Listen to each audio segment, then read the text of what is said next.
哦，这个幼囡仔去看喙齿安怎做才较安全咧？传统的方式会用束带甲囡仔固定伫个椅仔顶，但是即摆有真侪医生已经无安尼做了，因为安尼做敢若会增加囡仔的惊狂，所以乡亲若要带幼囡仔去看牙科，建议乡亲上好是找迄有专门的儿童的牙科，这个专业的医生自然都有因专业的方式。谢谢。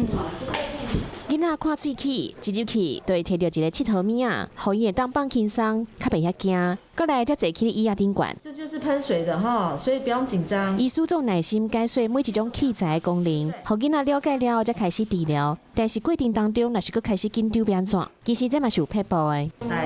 来喷一次，那我们喷汽水好不好？喷汽水，请大象的鼻子喝汽水，好不好？好哇，你看到听到汽水的声音，对不对？就是安尼用较趣味的方式，互囡仔较配合咧。但是就算是安尼，嘛是有囡仔一感觉痛，就惊甲骂骂号。传统的做法是用束带甲囡仔固定伫椅仔顶悬，但是这种方式有当时爱互囡仔愈惊，即马较少用啊。没有跟他先沟通，先跟他说明，他看到那个东西呢，他就会觉得有点紧张。全身窟窿麻醉也是讲滴大档，互囡仔困去。这几档拢用这种方法，治疗时间也会比较久的话呢，我们就会建议就是说用全身麻醉的方式。但是不管是囡仔精神还是困去，医师为着卖互物件落入去，拢会加一刷保护。